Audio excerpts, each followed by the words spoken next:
I woke up from a very sweet and vivid dream this morning.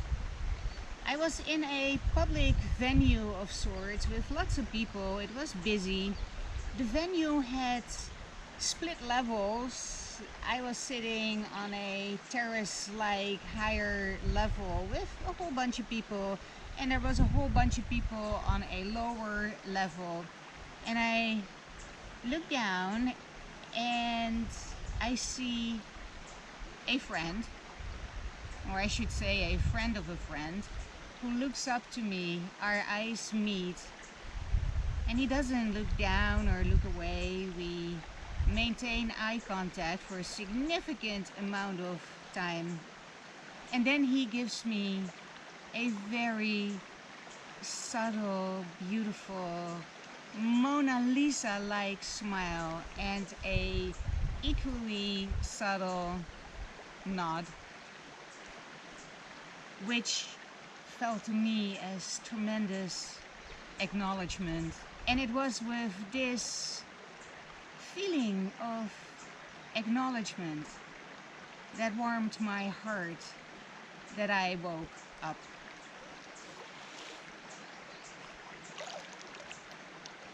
I usually meditate in the morning and then open A Course in Miracles at a random page to kind of structure my thoughts and also allow for some guidance. And while thinking of this dream and of my friend, I opened to a chapter that I bookmarked because it was that significant.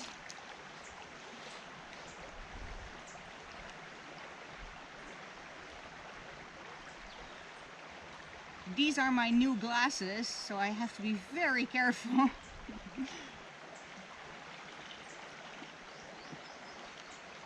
But I can't read with them.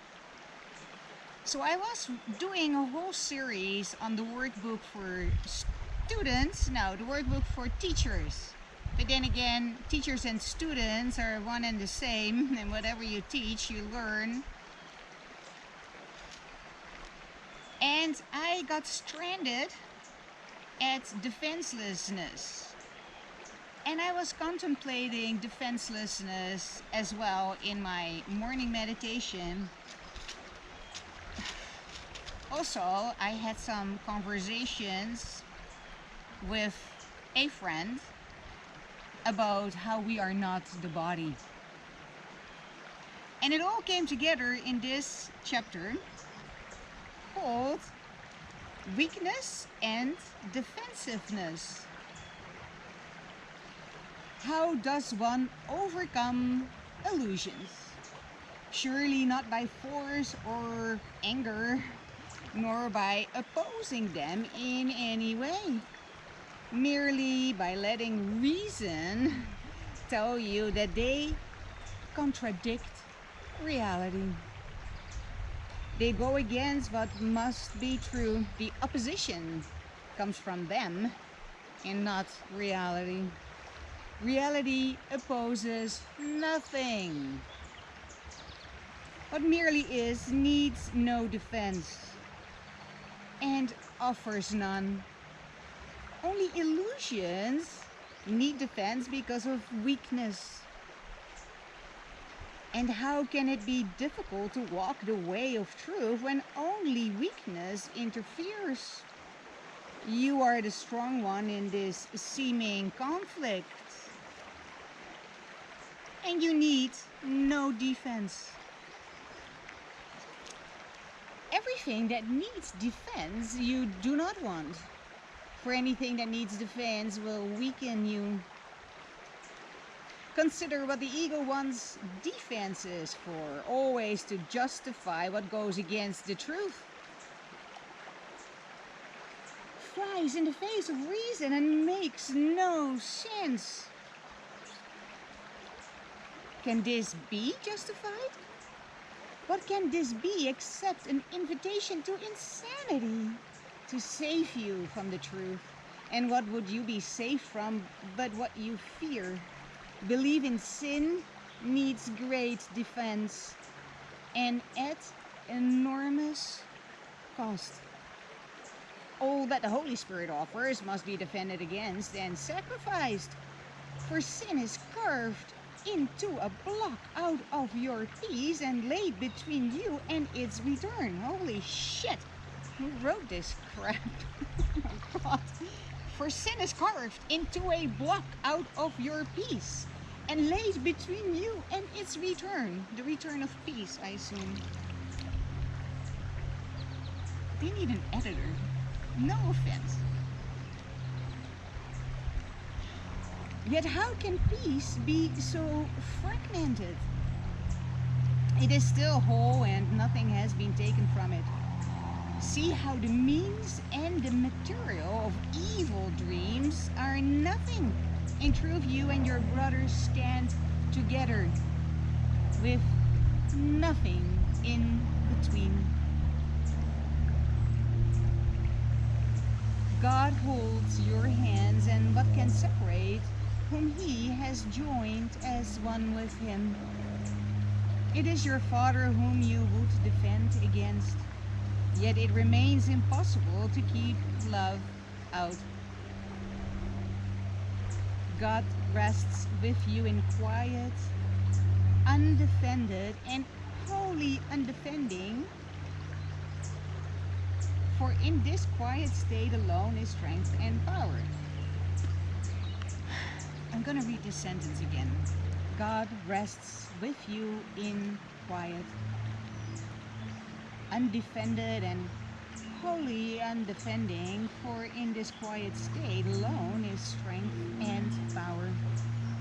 Here can no weakness enter, for here is no attack, and therefore no illusions. Love rests in certainty. Only uncertainty can be defensive. And all uncertainty is doubt about yourself. How weak is fear, how little and how meaningless. How insignificant before the quiet strength of those whom love has joined. This is your quote-unquote enemy. A frightened mouse that would attack the universe. How likely is it that it will succeed? Can it be difficult to disregard its feeble squeaks that tell of its omnipotence, omnipotence, and would drown out the hymn of praise to its creator that every heart throughout the universe forever sings as one? Which is the stronger? Is it this tiny mouse or everything that God created? You and your brother are not joined together by this mouse, but by the will of God. And can a mouse betray whom God has joined?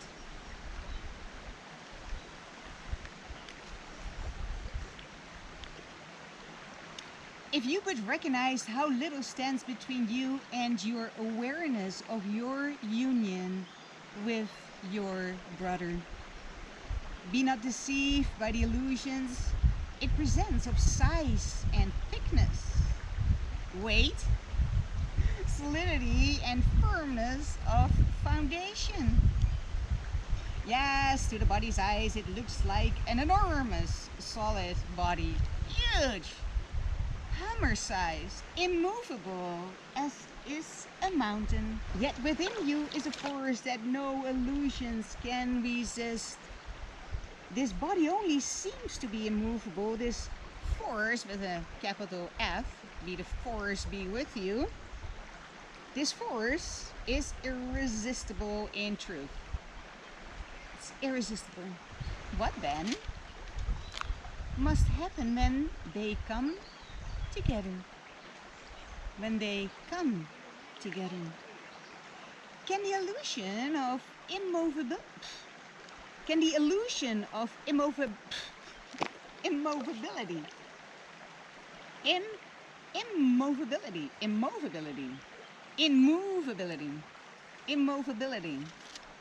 that which cannot be moved, be long defended from what is quietly passed through and gone beyond?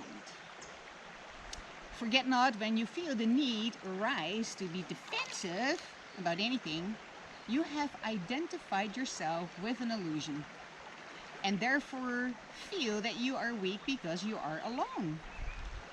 This is the cost of all illusions, not one but rests on the belief that you are separate, not one that does not seem to stand heavy and solid and immovable between you and your brother, and not one that truth cannot pass over lightly and so easily that you must be convinced, in spite of what you thought it was, that it is nothing.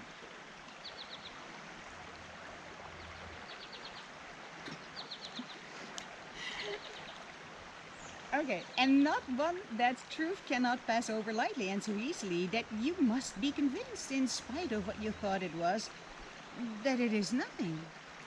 Right, you must be convinced that it is nothing, despite that you thought that it was a big, huge, whatever it was. If you forgive your brother, this must happen. For it is your unwillingness to overlook what seems to stand between you and your brother that makes it look impenetrable, and defends illusions of its immovability. Immovability. I have to Google this. Immovability. Immovability.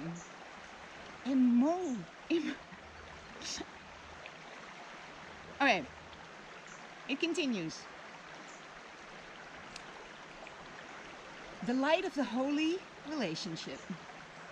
Do you want freedom of the body or of the mind? For both you cannot have. Which do you value? Which is your goal? For one you see as means the other end, and one must serve the other and lead to its predominance, increasing its importance by diminishing its own. Means serve the end, and as the end is reached, the value of the means decrease, eclipsed entirely, when they are recognized as functionless. No one but yearns for freedom and tries to find it. Yet he will seek for it where he believes it is and can be found. Where freedom of the body has been chosen, the mind is used as means whose value lies in its ability to contrive ways to achieve the body's freedom. Yet freedom of the body has no meaning, and so the mind is dedicated to serve illusions. This is a situation so contradictory and so impossible that anyone who chooses this has no idea of what is valuable. Yet even in this confusion so profound it cannot be described, the Holy Spirit waits in gentle patience, as certain of the outcome as he is sure of his Creator's love.